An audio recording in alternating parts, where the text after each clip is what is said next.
नमस्कार दोस्तों, इस वीडियो में हम आपको बताएंगे कि ऐसे कौन से काम हैं जो हम करते हैं हर रोज लेकिन वह शुभ है या फिर अशुभ हमें नहीं पता होता।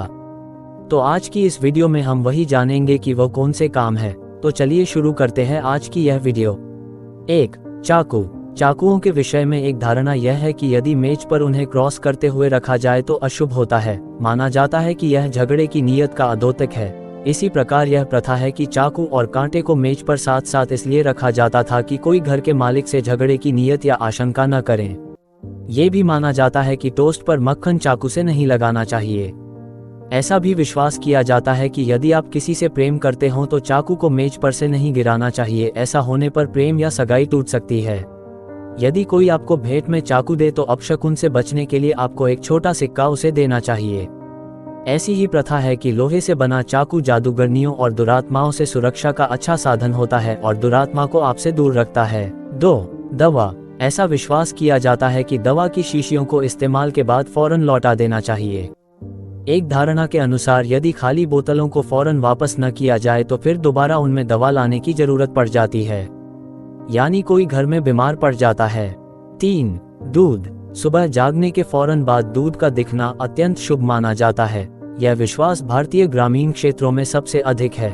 पूरे यूरोप में दूध का गिरना अशुभ माना जाता है, क्योंकि दूध को परियों का प्रिय भोजन मानते हैं और यदि उन्हें एक बार फर्श पर बिखरा हुआ दूध मिल जाए तो वे उसी घर में निवास बना लेती हैं। 4. दर्पण।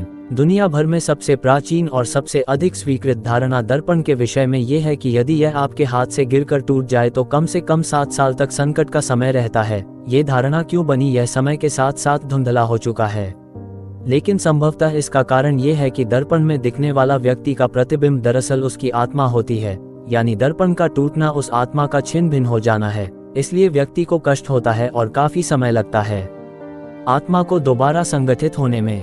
कहीं कहीं ये भी माना जाता है कि यदि आपके हाथ से शीशा टूट जाए तो आपका सबसे अच्छा दोस्त आपसे बिछुड़ जाता है। इस श्राप से मुक्ति का एक निदान ये है कि टूटे हुए शीशे का टुकड़ा इकट्ठा कर लिया जाए और उसे किसी तेज बहती हुई नदी में फेंक दिया जाए।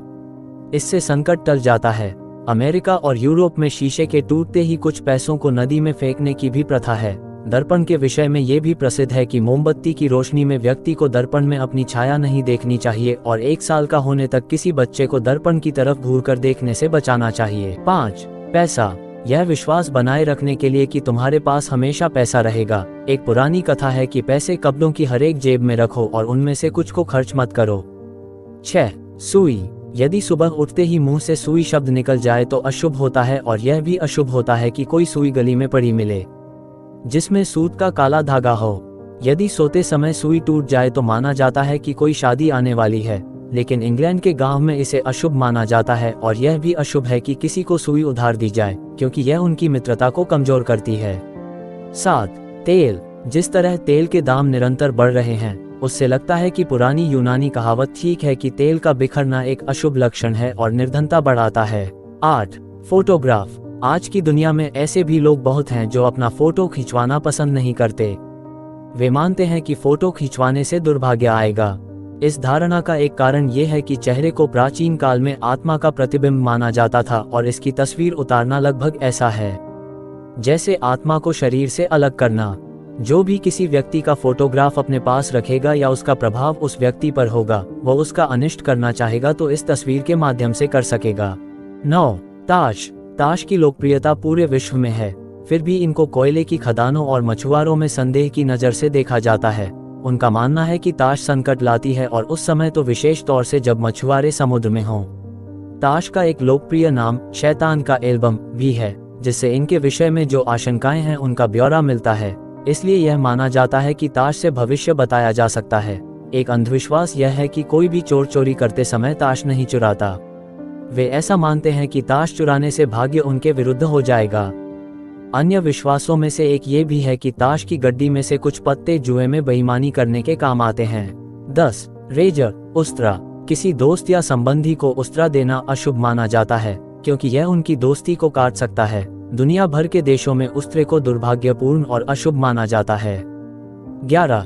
नमक। नमक के विषय में बहुत धारणा प्रसिद्ध हैं। कम ही लोग जानते होंगे कि यदि किसी से नमक बिखर जाए और वह चुटकी भर नमक बाएं कंधे के ऊपर से पीछे न फेंके तो उस पर भारी संकट आता है। पूरी दुनिया में यह मान्यता प्रचलित है, लेकिन इसके मूल कारण को कोई नहीं जानता। ऐसा हो सकता है कि प्राचीन लोग नमक को बहुत पवित्र और कीमती चीज मानते थे। ये बहुत आवश्यक था, लेकिन इसको प्राप्त करना बहुत मुश्किल था। नमक को बाईं तरफ से पीछे इसलिए फेंका जाता है क्योंकि बाईं तरफ चुड़ैलों का वास होता है। यूरोप के कुछ देशों में सूखे नमक को बिखेरना शकुन है, पर गीला नमक बिखर जाना अपशकुन माना जाता है। ऐसा भी मानते हैं कि बच्चों को दुरात्माओं से बचाने के लिए नमक का प्रयोग किया जाता है। यूरोप में कुछ लोग हमेशा थोड़ा सा नमक अपनी जेब में रखते हैं, जिससे कि रात के समय वे बुरे शकुन से स्वयं को बचा सकें। 12. कैंची। कैंची के विषय में ये धारणा यह है कि यदि कैंची आपके हाथ से छूटकर गिर जाए तो उसे दोबारा उठाना अपशकुन है। कैंची को किसी ओर से उठवाना चाहिए। यदि आपके पास कोई न हो और आप अकेले हों और कोई अन्य उठाने वाला न हो तो श्राप से मुक्त होने के लिए कैंची को उठाकर दोनों हाथों से रगड़ना चाहिए, जब तक कि वो गर्म न हो जाए। क्योंकि कैंची स्टील की बनी होती है और स्टील पवित्र माना जाता है, इसलिए रगड़ने से इसकी शक्ति जागृत हो जाती है और कैंची का मालिक संकट से बच जाता है। यदि कैंची गिरे और उसका एक ब्लेड धरती में गड़ जाए तो यह मृत्यु का संकेत है, और यदि यह धरती में गड़कर टूट जाए तो गहरी निराशा कैंची के मालिक को मिलेगी। बहुत से लोग मानते हैं कि यदि कोई भेंट स्वरूप कैंची दे तो स्वीकार नहीं करनी चाहिए। यदि स्वीकार करनी ही हो तो एवज में एक चांदी का सिक्का कैंची देने वाले को देना चाहिए। 13. आटा। शकुन के रूप में आटा लाभदायक होता है।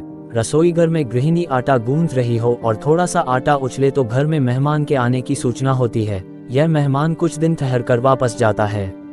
14. जूता। विवाह के अवसर पर वधू की पीठ पर पुराना जूता लटकाना या वर की कार से जूता बांध देना विवाह के अवसर की आवश्यक रस्म है। इन रस्मों का मूल कारण खोजना असंभव है। केवल पुष्ट दर पुष्ट माना जाता रहा है कि इस तरह विदा होती कार पर जूता बांधना एक शुभ लक्षण है। इस प्रथा का व्यापक जिक्र बाइबल में भी आता है। अब लोग महसूस करते हैं कि दरअसल ये प्रथा अच्छे काम के लिए नहीं है, बल्कि माता पिता के संरक्षण से लड़की का जाना और पति के संरक्षण में आना इस प्रथा का आधार है। वधू के पिता द्वारा लड़की का जूता फेंकना और पति का उसे उठा लेना ये बताता है कि लड़कियां पति की संपत्ति हो गईं।